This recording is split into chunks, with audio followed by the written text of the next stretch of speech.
চাইলে ফেরত চাইলে দিতেই হবে, কেন আসলে ফেরত চাইলেই দিতে হবে এবং বিব্রতকর অবস্থায় ভারত কেন পড়বে? ফেরত চাইলে দিতে হবে এটা আমি ঠিক মেন করি না। আমি যেটা মেন করি সেটা হলো যে যদি লিগ্যাল প্রসেস থেকে একটা প্রশ্ন আসে তাহলে আমরা তো ফেরত চাইতেই পারি, চাইব। এটি যদি আইন আদালত আমাদেরকে বলে যে তাকে ফেরত আনার জন্য ব্যবস্থা করবে, আমরা সেটা ব্যবস্থা করার চেষ্টা করবো। মানে দিতেই হবে এমন কোনো ভারত দেবে কিনা সেটা তাদের ব্যাপার, তাদের সিদ্ধান্ত। সাবেক প্রধানমন্ত্রীর চুক্তি আছে আমাদের,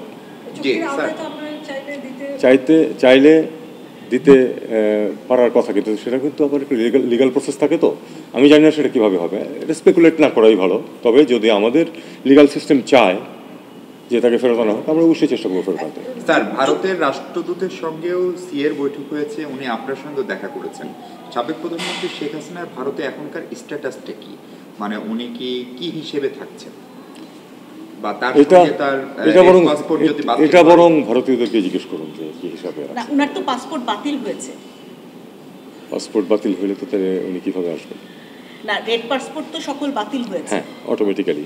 তাহলে উনার এবং এটা আপনারা ভারতীয়দেরকে জিজ্ঞেস করেন যে কি স্ট্যাটাস তাদের, কিভাবে রেখেছে তা। স্যার, একটা প্রশ্ন ছিল যে ইতিমধ্যে জয়শঙ্কর কথা বলেছেন বাংলাদেশের সাথে ইন্ডিয়ার সম্পর্ক নিয়ে। হ্যাঁ, উনি একটু পজিটিভ কথা বলেছেন।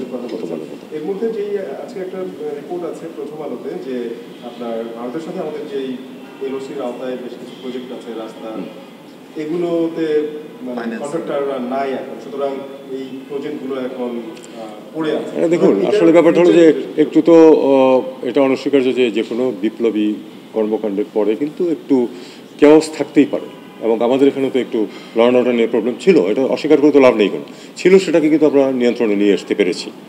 এখন আস্তে আস্তে সব কিছু নর্মাল হয়ে আসবে, এবং সেই নর্মালসের অংশই ওটা। তারা হয়তো এখনও এমন হতে পারে যে যারা বিশেষজ্ঞ ছিলেন তারা হয়তো পুরোপুরি সিকিউর ফিল করতেছেন না এখন, কিন্তু যখন সব কিছু নর্মাল হয়ে আসবে তারাও ফিল করবেন এবং আসবেন, আমার তো মনে হয় তারপর। কারণ যে প্রজেক্ট অনগোয়িং আছে সেগুলো তো শেষ করতে হবে। স্যার, বিষয়টা কি এরকম যে পরিস্থিতি নর্মাল হয়ে আসবে, বাংলাদেশে ভারত বিরোধী এক ধরনের মনোভাব তৈরি হয়েছে, যারা এখানে ভারতের কাজ করেন তারা এক ধরনের আতঙ্কের মধ্যে আছেন, এটি কি এটি কাজ করে কিনা? এক ধরনের ভীতির মধ্যে আছেন বরং বলি, আতঙ্ক না বলি, এটাকে আতঙ্কটা খুব বেশি শক্ত শব্দ হয়ে যায়।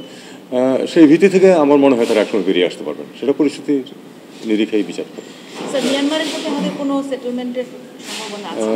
মিয়ানমারের তো নিজস্ব অভ্যন্তরীণ সেটেলমেন্টই হচ্ছে না, সেক্ষেত্রে আমাদের সাথে সেটেলমেন্ট এখনই কেন আমরা প্রত্যাশা করব? ভারতের একটা বিষয় আরেকটু জানতে চাচ্ছিলাম, ভারতের সাথে সর্বশেষ যেটি এমওইউ ছিল, সেটি কি বাংলাদেশ সরকার, বর্তমান সরকার পুনর্বিবেচনা করবে কিনা? অনেকগুলি এমওইউ ছিল তো, বিশেষ করে করিডোরেরটা। না, বিষয়টা হচ্ছে এরকম, এমওইউ কিন্তু চূড়ান্ত চুক্তি না, কাজে এটা তো আমাদের স্বার্থ ঠিকমতো রক্ষিত হয়েছে কিনা সেটা আমরা দেখতেই পারি, এবং সেই অনুযায়ী স্বার্থ রক্ষা করে যেগুলি চুক্তি করার সময় সেটা আমরা